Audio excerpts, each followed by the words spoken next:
কিশোরগঞ্জের অষ্টগ্রাম উপজেলায় নির্মাণাধীন সেতু পারাপারে টাকার দাবি অভিযোগকে কেন্দ্র করে এক ছাত্রদল নেতাকে বহিষ্কারের ঘটনা ঘটে।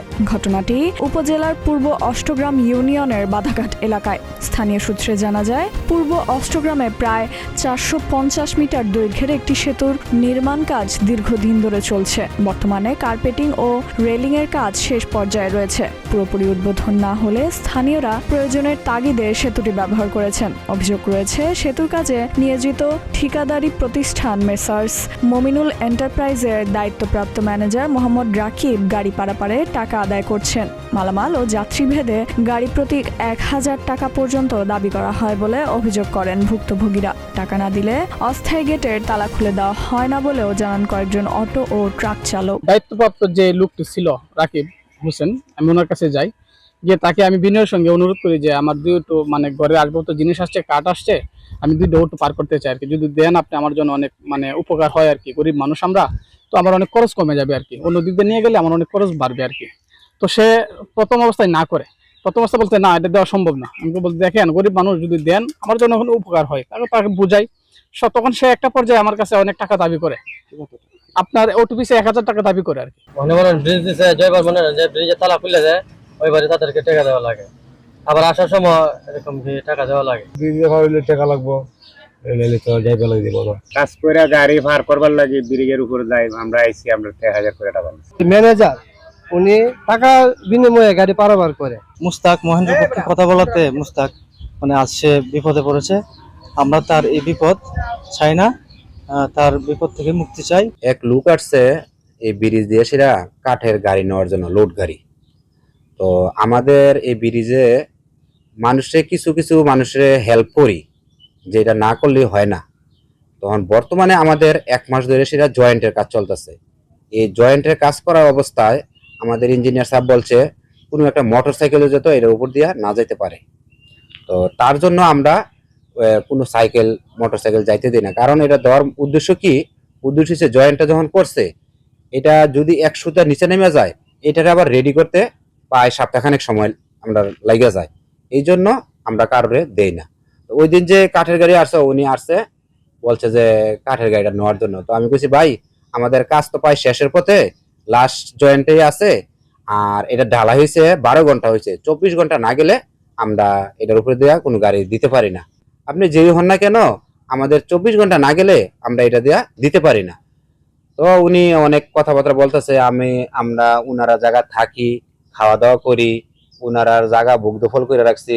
পরে দিয়া ফোনটা কাইটা দিছে, কাইটা দিয়া এই আধা ঘন্টা পরে আসছে আবার উনি আইসে আবার বলছে, আপনি আমারে চিনছেন, আপনি আমারে চিনছেন। আমি কই, ভাই আপনি তো এতক্ষণে না চিনছি, আপনার নাম তো আমি জানি না। কই দেন, দেখেন চিন্তা রাখেন, এইগুলা জায়গা টাকা এগুলো হচ্ছে আমাদের, এগুলো আমাদের জায়গা টাকা, এখন তো চিনছেন।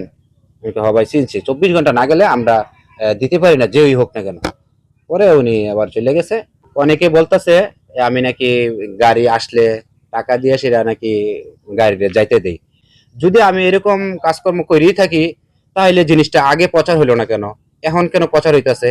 তা সুতরাং আমি এটা মনে করি যে আমার সাথে যে একটা ঘটনা ঘটছে, এই ঘটনার উপর ভিত্তি করে সেটা একটা বানোয়াট একটা অপবাদ, আমার নামে মিথ্যা অপবাদ দিতেছে। এমন অভিযোগের মুখোমুখি হন পূর্ব অষ্টগ্রাম এলাকার মহেশচন্দ্র দাস। তিনি বোনের বাড়ি থেকে অটোরিকশায় কাঠের আসবাবপত্র নিয়ে ফেরার পথে সেতু পার হতে গেলে টাকা দাবি করা হয়। তিনি টাকা দিতে অস্বীকৃতি জানিয়ে বিষয়টি উপজেলা ছাত্র দলের সদস্য সচিব আল মাহমুদ মোস্তাককে জানান। মোস্তাক ফোনে ম্যানেজার রাকিবকে গাড়ি পারাপারের অনুরোধ করলে দুজনের মধ্যে কথা কাটাকাটি হয়। পরে ওই ফোনালাপের অডিও সামাজিক মাধ্যমে ছড়িয়ে পড়ে।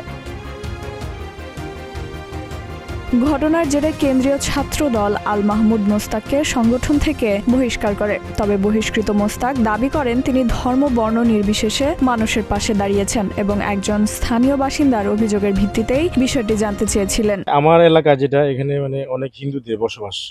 ওদের বিভিন্ন বিপদ আপদ হইলে বা যে কোনো সমস্যা হইলে আমরাই দেখি, বা কিছুদিন আগে নির্বাচন গেছে, আমরা ওদেরকে বিভিন্ন প্রতিশ্রুতি দিয়ে ভোট টোট আনছি। এছাড়াও নির্বাচন ছাড়াও ওদের বিভিন্ন যে কোনো প্রকার সমস্যা হইলে আমরা আসি। তো ওই দিন যে ঘটনাটা ঘটছে হচ্ছে, আমার এই এলাকার 4 নং ওয়ার্ডের দাসপাড়ার এক লোক, ওই যে মহেন্দ্র দাস এবং ওর বাবা, ওরা ওর ওই বোন জামার বাড়ি থেকে আর কি দুটো কাঠ নিয়ে আসছে। হ্যাঁ, সাপান্ত মেবি বাড়ি কোলমা ইউনিয়নের সাপান্ত। কাঠ নিয়ে আসার পরে আপনার ওই ব্রিজের এদিকে আনলে একটু সুবিধা হয়, কারণ গুদারা দিয়ে আনলে নামাইতে হয়, উঠাইতে হয়, আবার ভাড়াও বেশি, কষ্ট বেশি। ওরা এই দিক দিয়ে নিয়ে আসছে। তো পরে ও ম্যানেজারের কাছে গেছে, ম্যানেজার মনে হয় প্রথমে না করছে, পরে আবার ওরে মানে ভাবছে হিন্দু মানুষ তো, মানে ডরায়া বললে টাকা পয়সা দিব, ওর কাছে আবার টাকা চাইছে যে 2টা গাড়ি পার করবেন আমার 2000 টাকা দিবে। ঠিক আছে, ও আবার বলছে যে ওর বাড়ি তো আবার এখানে, ও আবার বলছে যে ভাই আমার এই এলাকা, আমি আপনার টাকা দিব কেন, আমার লোক আছে, আমি গাড়ি পার করাই দিছি। পরে ওর সাথে যখন তর্ক করে আইসা পড়ছে, ও আমার কাছে ফোন দিছে। ফোন দেওয়ার পরে আমার ম্যানেজারে আমার কাছে, আমার নাম্বারও নেই ম্যানেজারের আমার কাছে ওই নাম্বার দিছে, ম্যানেজারের নাম্বারটা দিছে। দেওয়ার পরে আমি ম্যানেজারকে ফোন দিছি। ফোন দিয়ে বললাম যে ভাই আমার এখানে একটা আমার এলাকার একটা গাড়িটা একটু পার করে দিয়ে দেন, এলো গরিব মানুষ তো, মানে একটু সুবিধা হয় আর কি। ও বলতেছে যে ভাই আপনি কেটা, আপনার কোথায় আমার গাড়ি পার করে দিতে হবে? হ্যাঁ, আমি তো গাড়ি পার করি না, গাড়ি খোলা যাবে না। ঠিক আছে, এইভাবে মানে কথা বাড়তে ওরা আমি প্রথমে অনেক সুন্দর করে রিকোয়েস্ট করে বলছি, আমার কথা রাখে নাই। এক পর্যায়ে বলতেছে যে আপনি কেডা। পরে আমি আমার পরিচয় দিলাম যে আমি অমুক পদে আছি। তারপরে উনি আমারে বলতেছে যে আপনি কে কি এগুলা চিনার টাইম তো আমার নাই, আমি সেলিম সাহেবের লোক, মামুন সাহেবের লোক, হ্যাঁ, ভৈরবের কন্ট্রাক্টরের লোক, এইগুলা মানে এভাবে কথা বাড়তে এক পর্যায়ে উনি যখন আমার ইনসাল্ট করছে, আমিও ওনার প্রতি একটু রুট হয়েছি। কিন্তু উনি শুধু কাটচাট করে যে জায়গাটাতে আমি একটু রুট, এই জায়গাটাই উনি ভাইরাল করছে। বা ওনারা আমি যখন রিকোয়েস্ট করছি, সুন্দর করে বলছি, আমার ওনার কাছে সরাসরি গেছি, ওইখানে গিয়ে রিকোয়েস্ট করে আসছি, এগুলা কিন্তু কোনো কিছু উনি করে নাই।